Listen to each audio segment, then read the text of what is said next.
कई बार पेरेंट्स को ये समझ में नहीं आता कि अपने बच्चों के लिए हम राइट स्कूल कैसे चूज़ करें। तो चलिए आज इसी के बारे में बात करते हैं।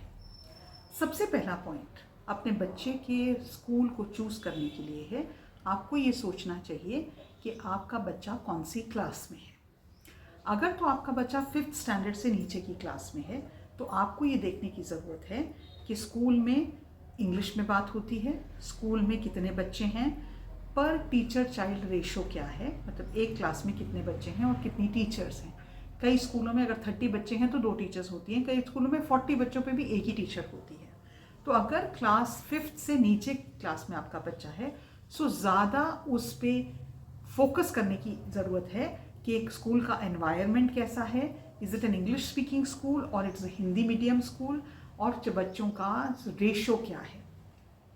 अगर आपका बच्चा बड़ी क्लास में, let's say he is above in 6 and above class sections, then आपको ये सोचने की ज़रूरत है कि उस स्कूल का बोर्ड कौन सा है। Is it a CBSE board, an ICSE board और इंटरनेशनल बैकलरेट। ये 3 बोर्ड्स ज़्यादातर होते हैं और स्टेट बोर्ड्स के स्कूल्स भी हैं। यूजुअली जो CBSE का बोर्ड होता है उसमें books across India, there are lakhs of schools which are affiliated with CBSE, उनकी बुक्स, उनका सिलेबस सब एक होता है। अगर आपका ट्रांसफरेबल जॉब है, फॉर एग्जांपल जैसे मेरे फादर का ट्रांसफरेबल जॉब था, हर 3 साल में उनकी ट्रांसफ़र होती थी, तो he made it a point that we were in CBSE school. उस वक्त ICSE इतना फेमस और पॉपुलर नहीं था। तो अगर आपका ट्रांसफरेबल जॉब है, अगर आप बुक्स के कंपैरिजन में कंसिस्टेंसी चाहते हैं, अगर आप ये चाहते हैं कि आपके बच्चे का लेवल एक कंसिस्टेंट स्पेस में रहे in terms of syllabus, then it is important for you to choose school board very carefully. CBSE board से एफिलिएटेड सबसे ज़्यादा स्कूल हैं हमारे देश में, ICSE से उसके कम, और इंटरनेशनल बैकलरेट तो काफ़ी कम है।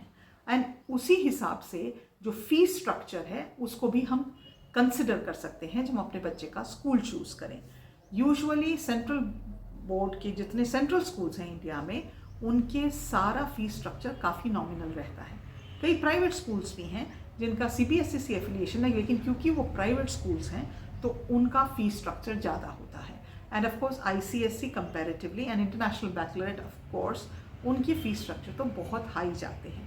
सो आपकी फाइनेंशियल स्टेबिलिटी, फाइनेंशियल सिचुएशन को देख के भी हम अपने बच्चे के लिए स्कूल चूज़ कर सकते हैं।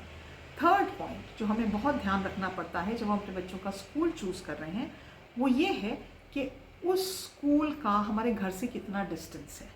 अगर स्कूल घर से बहुत दूर है तो कई बार बच्चे 1.5 आवर्स बस में ही निकाल देते हैं। बच्चे school already it's about 9 to 3 या 8 to 2, 6 आवर्स तो स्कूल में होते हैं, और इमेजिन करिए कि अगर स्कूल 1.5 घंटा दूर है तो बच्चे 3 घंटे रोज़ बस में निकालते हैं। So proximity to the house and way of transportation या मीन ऑफ ट्रांसपोर्टेशन क्या रहे जिससे बच्चे बहुत ज़्यादा टाइम बस में ना बिताएं, and they are literally wasting their time. Bus में कुछ होता तो है नहीं, just sitting in the bus, right. उसके बारे में सोचना भी बहुत इम्पॉर्टेंट है। फोर्थ पॉइंट, कई बार ये देखने में आया है कि हम लोग स्कूल के नाम से जाते हैं, अरे जी ये बहुत पॉपुलर स्कूल है। नाउ स्कूल की पॉपुलैरिटी किस वजह से है, कई कारण हो सकते हैं। एक तो ये हो सकता है कि वो एक्स्ट्रा करिकुलर एक्टिविटीज़ में बहुत अच्छा है। कई बार ये होता है कि स्कूल में 10th या 12th के बोर्ड रिजल्ट्स जो आते हैं वो बहुत अच्छे आते हैं, so academically the school has gained a status. कई बार ऐसा भी होता है कि जब हम स्कूल के बारे में सुनते हैं तो हमारे फ्रेंड्स और उनसे पूछते हैं अरे ये बहुत पॉपुलर स्कूल है, इसकी एडमिनिस्ट्रेशन बहुत अच्छी है। तो इन चीज़ों में आपके बच्चे को क्या सूट करता है, हो सकता है आपका बच्चा स्पोर्ट्स में बहुत अच्छा हो, so it's very important for you to then pick up a school जहाँ पे स्पोर्ट्स बहुत अच्छा होता है या एक्स्ट्रा करिकुलर एक्टिविटीज़ बहुत अच्छी हैं, अगर आपका बच्चा म्यूज़िक में, डांस में या ड्रामा में आउटशाइन कर रहा है। कई पेरेंट्स बहुत फोकस होते हैं कि बच्चों का एक ही काम है, they have to go to school and they have to study very well. Then आपको रिसर्च करनी चाहिए कि उस स्कूल के पिछले 3 साल के बोर्ड रिजल्ट्स क्या रहे हैं। If the results are 100% and there are toppers in that area, in that city, then maybe you should go for that school. एक और चीज़, जब हम पढ़ाई के बारे में सोचते हैं तो आपके लिए बहुत ज़रूरी है कि जब आप एडमिशन के लिए अपने बच्चे के स्कूल में किसी स्कूल को अप्रोच करें, सो इट्स वेरी इंपॉर्टेंट कि आप रिक्वेस्ट करें कि I would like to have feel and look of the school, मतलब मैं एक बार घूम के देखना चाहता हूँ। जब आप ये ऐसा करते हैं या ऐसा करती हैं तो आपको एक फील आती है कि क्लास में कितना डिसिप्लिन हो रहा है, बच्चे क्लास में टीचर को अटेंशन दे रहे हैं, टीचर बैठी हुई है या घूम घूम के पढ़ा रही है, रोट लर्निंग है, बच्चों की अटेंशन कितनी है। दीज आर लिटिल थिंग्स जो आपको नोटिस में आ जाती हैं। बाहर के देशों में एक स्कूल नाइट होती है prior to the school admissions, when parents are invited, they are asked to go through the building and they are asked to check up everything. एक और चीज़ जो आप ज़रूर मेरे ख्याल से बहुत इम्पॉर्टेंट है और एक स्कूल की एडमिनिस्ट्रेशन को दर्शाती है, वो है कि स्कूल के बाथरूम्स और उसके प्लेग्राउंड्स कैसे हैं। If the bathrooms are dirty, if the bathrooms are not well maintained, if there is no proper fourth grade staff to take care of everything, then you should think twice. क्योंकि ये एक इतनी important चीज़ है, क्योंकि बच्चे bathroom में जाते हैं, बच्चे बाथरूम यूज़ करते हैं, how well they maintain those parts of the school is important.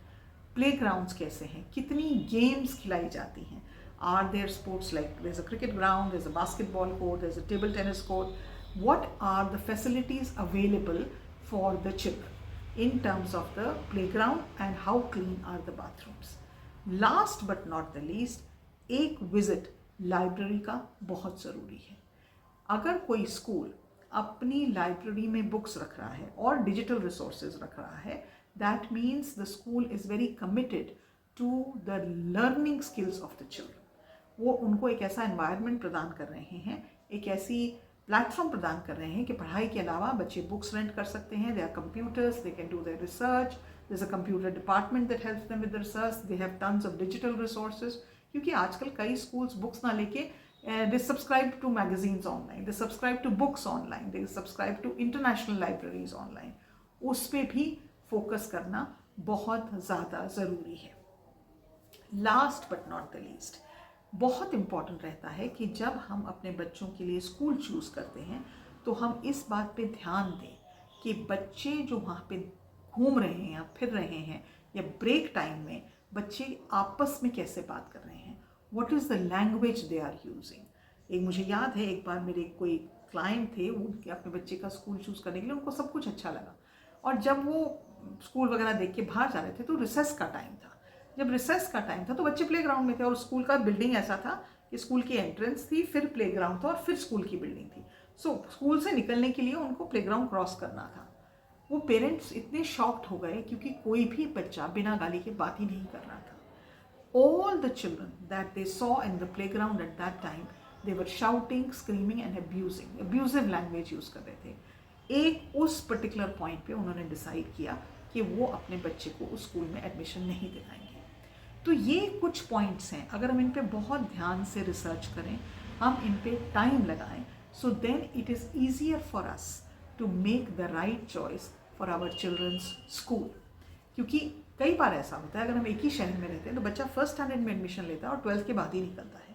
A good school can make such a huge impact on the academics, on the learning, on the extracurricular activities, on the personality, on the self-esteem and self-confidence of a child. क्योंकि हम ये भूल जाते हैं कि बच्चा दिन के 7 से 8 घंटे अपने स्कूल में बिताता है। तो आई एम श्योर ये कुछ पॉइंटर्स अगर आप ध्यान रखेंगे तो आपके लिए, अपने बच्चे के लिए अच्छा स्कूल चूज़ करना इतना मुश्किल नहीं रहेगा। आज के लिए इतना ही। नमस्कार।